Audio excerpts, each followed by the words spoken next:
जय हिंद। आप देख रहे हैं कमेंट टुडे टीवी और मैं हूं सतीश शर्मा। कल्पना करिए कि एक शख्स जो हिंदुस्तान को मुस्लिम राष्ट्र बना देना चाहता है, एक शख्स जो हिंदू बेटियों की अस्मिता और इज्जत और उनकी कीमत लगाता है, एक शख्स जो हिंदू लड़कियों के साथ सामूहिक बलात्कार करवाने के बाद उनके शरीर को जलती हुई सिगरेट से दाग देता है, एक शख्स जो लव जिहाद कर रहा है, एक शख्स जो धर्मांतरण कर रहा है और एक शख्स जो अंडरग्राउंड भूमिगत भवनों में बैठकर आतंकवादियों को ट्रेनिंग दे रहा है। वो शख्स कितना बड़ा गद्दार है इस देश के लिए, और उससे बड़े गद्दार हैं वो पुलिस के अधिकारी और वो प्रशासन के अधिकारी जो उस शख्स के तलवे चाटकर, उसके रकम खाकर, उसकी मलाई चाटकर उसके सामने दुम हिलाते हैं। मैं बात कर रहा हूं झांगुर पीर की। झांगुर पीर तोते की तरह बोल रहा है। एटीएस उसके हलक में हाथ डालकर एक एक शब्द बयां करवा रही है। सबसे खास बात यह है कि झांगुर के दो बड़े संबंध जो उजागर हुए, उसमें एक है मुख्तार अंसारी माफिया डॉन का और दूसरा है अतीक अहमद। यानी एक तरफ अतीक अहमद और दूसरी तरफ मुख्तार अंसारी। उत्तर प्रदेश को हिला देने वाले ये दोनों बाहुबलियों के बीच में बैठा था झांगुर पीर। यहां तक आलम है कि मुख्तार अंसारी के लिए वो जमीनों पर कब्जा करता था, तो अतीक अहमद के लिए वो बाकायदा चुनाव प्रचार करता था, वोट मांगता था, मुस्लिम आबादी में जा करके मुसलमानों को एकजाई करता था, मंच पर बैठता था, भाषण भी देता था। और जब उसके मुंह से शब्द निकलने शुरू हुए तो एक ऐसी लंबी तहरीर निकली जिसमें उत्तर प्रदेश के तमाम सफेदपोश नेताओं के नाम आ रहे हैं। और सबसे खास बात तो यह है कि पिछले 10 वर्षों से यह घिनौना कृत्य बलरामपुर में कर रहा था और बलरामपुर का जिला प्रशासन, बलरामपुर की पुलिस कुत्ते की तरीके से झांगुर के तलवे चाट रही थी। उन्हें इस बात का भी खौफ नहीं था, इस बात का डर नहीं था कि उत्तर प्रदेश योगी आदित्यनाथ के हाथ में है और उत्तर प्रदेश के मुख्यमंत्री योगी आदित्यनाथ के हाथ में अगर कोई भ्रष्टाचारी या पापी आ गया तो उसका अंत और हश्र क्या होगा ये वो सब बेहतर जानते थे। उसके बाद भी वो आंख पर पट्टी बांधे थे, क्योंकि झांगुर पीर उन्हें मोटी रकम खिला रहा था।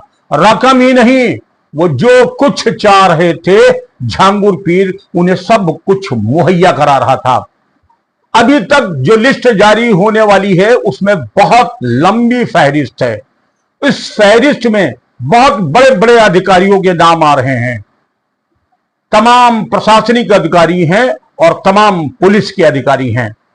अभी जिन 4 विशेष नामों पर ध्यान दिया जा रहा है उसमें बलरामपुर के एक एडीएम हैं, बलरामपुर पुलिस के 2 सीओ हैं और एक इंस्पेक्टर है। ये वो लोग हैं जो 2019 से लगाकर 2025 तक बलरामपुर में तैनात रहे। वो झींगुर के हर आदेश का पालन करते थे, झींगुर के आगे पीछे घूमते थे। पुलिस महकमे को तो झींगुर ने इस प्रकार से अपनी बोतल में बंद कर लिया था जैसे ये जिन्न को अपनी बोतल में रखते हैं। जब कुछ लड़कियां झांगुर के कब्जे से मुक्त होकर के भागी हैं तो सीधे वो थाने पहुंची, क्योंकि इसके अलावा दूसरा कोई रास्ता भारत में किसी के पास नहीं है बचने का। उन लड़कियों के साथ सामूहिक दुष्कर्म किया गया था, उनकी दशा लस्त पस्त थी, कपड़े फटे हुए थे, उनका पूरा शरीर सिगरेट से, जलती हुई सिगरेट से दाग दिया गया था। लेकिन वाह हरे उत्तर प्रदेश की पुलिस, इंस्पेक्टर ने उन लड़कियों को उल्टे ही डांट पिलाई और झांगुर के आदमियों को बुलाकर दोबारा उन्हीं के सुपुर्द कर दिया। यह सारा पाप बलरामपुर में होता रहा, चाहे प्रशासनिक अधिकारी हो या पुलिस के अधिकारी, सब दुम हिला रहे थे। सबने बहुत मोटी मलाई खाई है। लेकिन सूचना यह है कि मुख्यमंत्री योगी आदित्यनाथ ने साफ साफ आदेश दे दिया है कि अधिकारी कितना भी बड़ा क्यों न हो, उसने जितनी भी मलाई झांगुर पीर से खाई है उनके हलक में डालकर वो मलाई निकालनी है। यानी बहुत जल्दी अब एटीएस उन अधिकारियों को अपनी गिरफ्त में लेने जा रही है। जल्दी ही वो गिरफ्तार होंगे और उसके बाद जब उनसे पूछताछ होगी तो एक नई श्रृंखला, नई तहरीर और नई फहरिस्त एक जारी होगी जिसमें कुछ और चौंकाने वाले नाम होंगे। अभी सबसे खतरनाक बात यह है कि उत्तर प्रदेश राजनीति के कुछ बड़े चेहरों के नाम भी इस लिस्ट में आ गए हैं। उन पर गाज गिराने की तैयारी हो रही है। फिलहाल झांगुर ने जितना बताया है, झांगुर के पास जो गुप्त डायरी बरामद हुई है, झांगुर के वहां से बरामद लैपटॉप और मोबाइल से जो इलेक्ट्रॉनिक एविडेंस प्राप्त हुए हैं, अगर वो सारे आंकड़े एटीएस बाहर निकाल दे तो कोहराम मच जाएगा।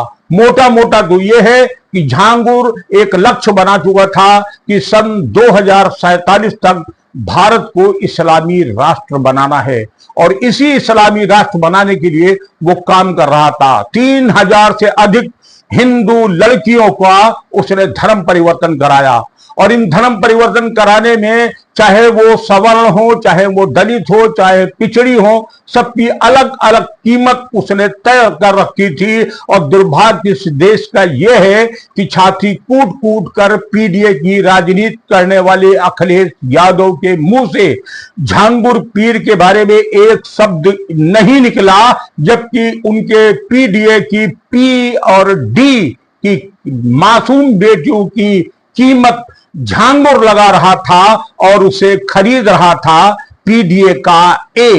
पीडीए का ए पी और डी को बेच रहा था। उसके बाद भी पीडीए के नेता खामोश हैं, मुंह पर पट्टी है, क्योंकि उन्हें डर है कि एक मुंह से निकला हुआ लफ्ज उनका मुस्लिम वोट उनसे छीन लेगा।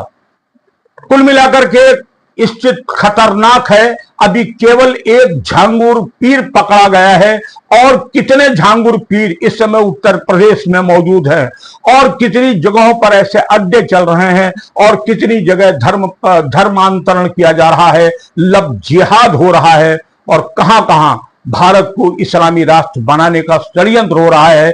अगली बार पूरे डिटेल के साथ आपके साथ आऊंगा। जय हिंद। अगर ये खबर आपको अच्छी लगी हो और ऐसा लगा हो कि यह खबर सब तक जानी चाहिए तो सबसे पहले आप चैनल को सब्सक्राइब कर बेल आइकन का बटन दबाएं और जितने लोगों तक इस खबर को पहुंचा सकते हैं पहुंचाए। आज इसी मुहिम की आवश्यकता है, नहीं तो कल न हम होंगे न आप। जय हिंद। फिर मिलेंगे। वंदे मातरम।